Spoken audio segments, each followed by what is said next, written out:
చూస్తే ఇంకా దాదాపుగా కొలిక్కి వస్తూ ఉన్నట్టున్నాయి.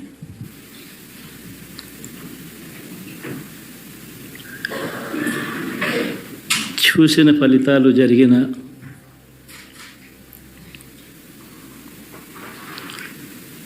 పరిస్థితులు చూస్తే నిజంగా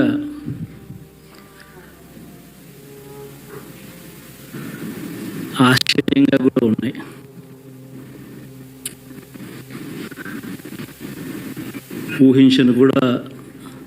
ఊహించలేదు ఇలా జరుగుతుందని, ఇలా వస్తాయని కూడా.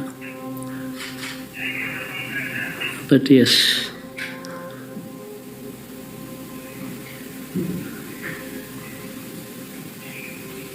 అమ్మఒడి అందుకున్న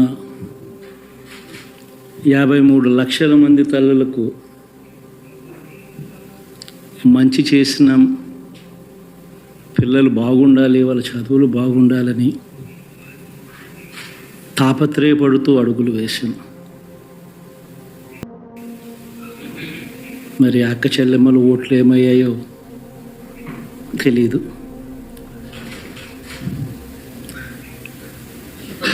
– 66 లక్షల మంది అవ్వాతాతలకు,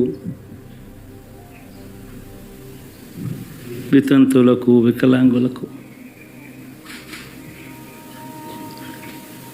గతంలో ఎప్పుడు జరగని విధంగా మంచి చేశాం. వారి కష్టాల్లో తోడుగా ఉంటూ, వారి కష్టాన్ని అర్థం చేసుకుంటూ,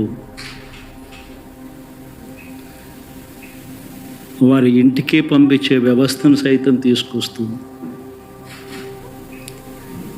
గతంలో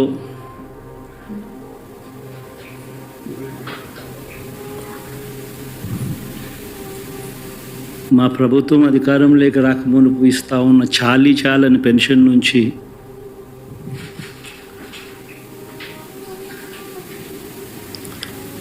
ఎంతో మంచి చేస్తూ అడుగులు వేసినా కూడా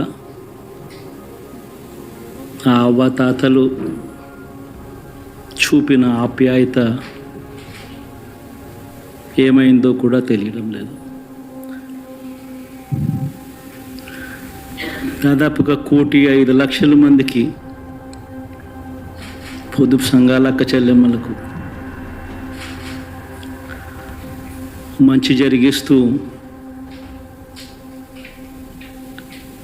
వారి కష్టాలనే మా కష్టాలుగా భావిస్తూ,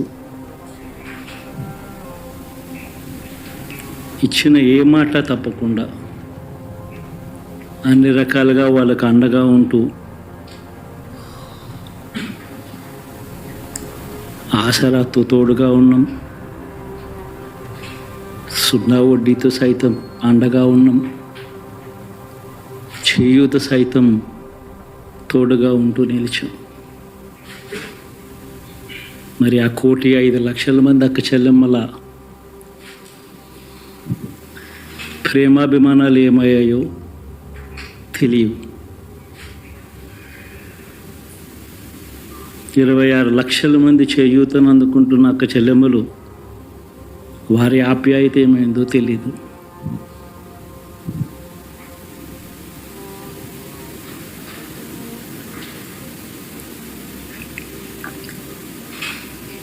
పిల్లల చదువుల కోసం ఏ తల్లి ఏ తండ్రి ఇబ్బంది పడకూడదు అని మొట్టమొదటిసారిగా పూర్తి ఫీజులు ఇస్తూ తీసుకొచ్చి అందగా నిలిచాం. చదువుల్లో ఎప్పుడూ చూడని మార్పులు తీసుకొచ్చాం. దాదాపుగా 12 లక్షలు మందికి సంవత్సరానికి మంచి జరిగిస్తూ,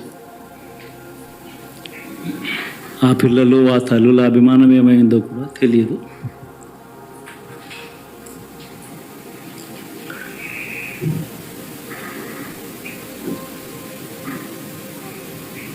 దాదాపుగా 54 లక్షల మంది రైతన్నలకు గతంలో ఎప్పుడూ చూడని విధంగా, జరగని విధంగా పెట్టుబడికి సహాయంగా అందించే కార్యక్రమం మొట్టమొదటిగా జరిగింది మన ప్రభుత్వం వచ్చాకే.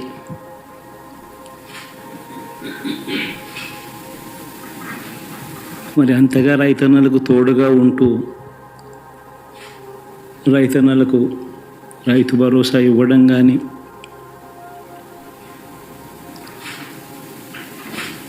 సమయానికే వారికి ఇన్పుట్ సబ్సిడీ ఎప్పుడు జరగని విధంగా సీజన్ ముగిసేలోగానే ఇచ్చే కార్యక్రమం కానీ, ఉచిత ఇన్సూరెన్స్ కానీ, పగటిపూట 9 గంటలు ఇచ్చే కార్యక్రమం కానీ,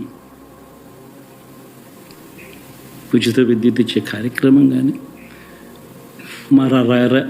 మరి 1/2 కోటి మంది రైతన్నల ప్రేమ ఏమైందో తెలియదు.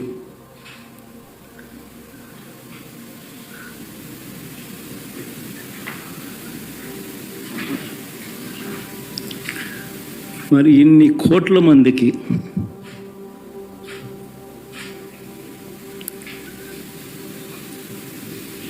పేదవాడికి తోడుగా ఉంటూ ఆటో డ్రైవర్లు నడుపుకుంటా ఉన్నవాళ్ళు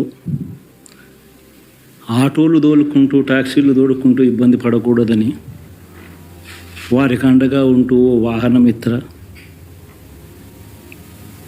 నేతన్నలకు అండగా ఉంటూ నేతన్న నేస్తం, మత్స్యకారులకు తోడుగా ఉంటూ మత్స్యకార భరోసా, ఫుట్పాత్ మీద చిన్న చిన్న ఇడ్లీ షాపులు పెట్టుకొని నడుపుకుంటూ, చిన్న చిన్న బంకులు పెట్టుకొని నడుపుకుంటూ,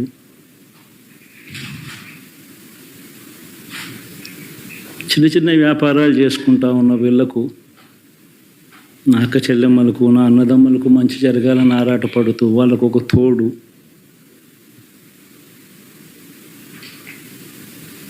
నా రజకులకు, నా నాయి బ్రాహ్మణులకు, నా టైలర్లకు అని అండగా ఉంటూ వారికి ఒక చేదోడు. మరి ఇన్ని లక్షల మందికి ఇంత మంచి చేసి, ఇన్ని కోట్ల మందికి, లక్షలు కూడా కాదు, కోట్ల మందికి మంచి జరిగించి, ఎప్పుడు జరగని విధంగా మేనిఫెస్టో అంటే ఒక చెత్తబుట్టలో పడేసే డాక్యుమెంట్ కాదు. ఒక మేనిఫెస్టో అంటే ఒక బైబిల్ అని, ఒక ఖురాన్ అని, ఒక భగవద్గీత అని మొట్టమొదటి రోజు నుంచి కూడా భావిస్తూ ఏకంగా 99% వాగ్దానాలు అమలు చేసి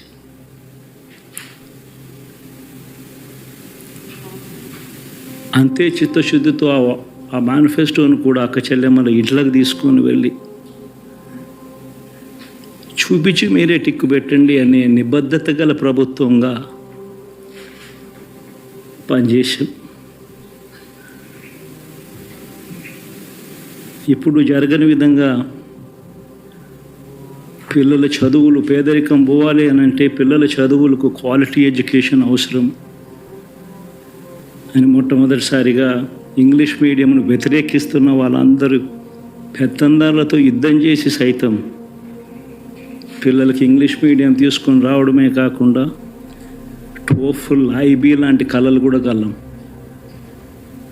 ఆ పేద పిల్లలకు అండగా నిలబడాలని, తోడుగా ఉండాలని, వారి చరిత్రలు మార్చాలని, ఎప్పుడు చూడని విధంగా గ్రామ స్థాయిలోనే సచివాలయ వ్యవస్థ, వాలంటీర్ల వ్యవస్థ తీసుకొచ్చి ప్రతి ఇంటికి సేవను అందించే కార్యక్రమం చేసాం. వివక్ష లేకుండా,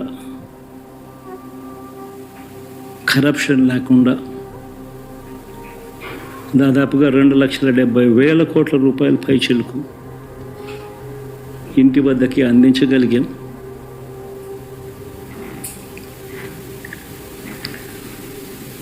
ఇప్పుడు చూడని మార్పులు తీసుకురావడమే కాకుండా ఒక చదువుల రంగం అయితేనేమి, ఒక విద్యారంగం, ఒక వ్యవసాయ రంగం అయితేనేమి, ఒక వైద్య రంగం అయితేనేమి, ఏ పేదవాడు ఎప్పుడూ ఇబ్బంది పడకూడదు అని ఎప్పుడు ఊహించని విధంగా మార్పులు తీసుకొస్తూ పేదవాడికి అండగా నిలబడగలిగాం. విమెన్ ఎంపవర్మెంట్ అంటే ఇది, మహిళా సాధికారత ఇది అంటే ఇది అని ప్రపంచానికి చాటి చెప్పగలిగాం. సోషల్ జస్టిస్ అంటే, సామాజిక న్యాయం అంటే ఇది అని ప్రపంచానికి చూపించగలిగాం.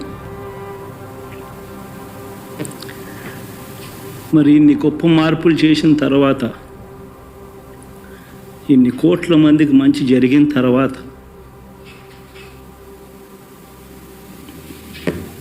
మరి అభిమానం ఏమైందో, ఆప్యాయత ఏమైందో తెలీదు.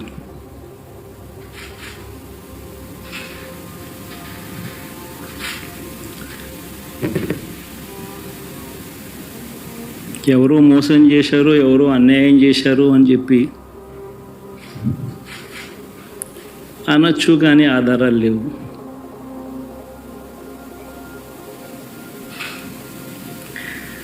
ఏం జరిగిందో దేవుడికి తెలుసు. పెద్ద నేనైతే చేయగలిగింది ఏమీ లేదు. ప్రజల తీర్పు తీసుకుంటాం, కానీ మంచి చేయడానికి మాత్రం ప్రజలకు తోడుగా ఖచ్చితంగా ఉంటాం.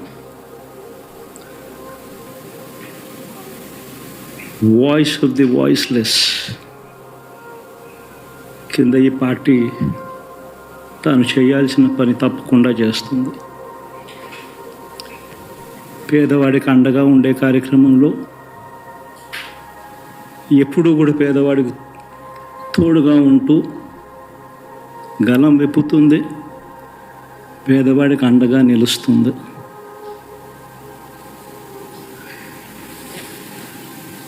పెద్ద పెద్ద వాళ్ళ కూటమి ఇది, ఢిల్లీలో సైతం శాసించే పరిస్థితుల్లో ఉన్న కూటమి ఇది.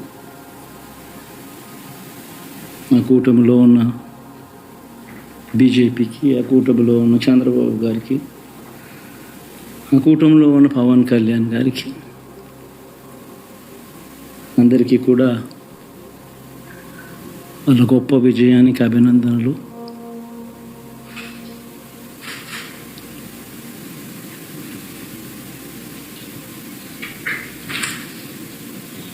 ఓడిపోయినా కూడా నా ప్రతి కష్టంలో కూడా తోడుగా అండగా నిలబడిన నా ప్రతి నాయకుడికి, ప్రతి కార్యకర్తకు, ప్రతి వాలంటీర్కు, ప్రతి ఇంట్లో నుంచి వచ్చిన ప్రతి స్టార్ క్యాంపెయినర్గా నాకు తోడుగా నిలబడిన నా అక్క చెల్లెమ్మలకు, అన్నదమ్ములకు, మీ అందరికీ మనస్ఫూర్తిగా మీ అందరికీ కూడా కృతజ్ఞతలు తెలియజేస్తా ఉన్నాను.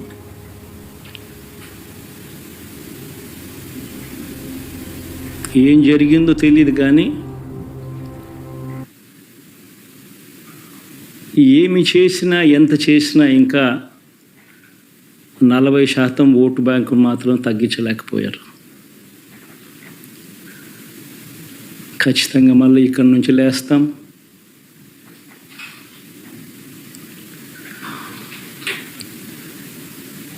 మళ్ళీ ఇక్కడి నుంచి గుండె ధైర్యంతో నిలబడి మళ్ళీ లేస్తాం. ప్రతిపక్షంలో ఉండడం కొత్త కాదు, పోరాటాలు చేయడం అంతకన్నా కొత్త కాదు. నా రాజకీయ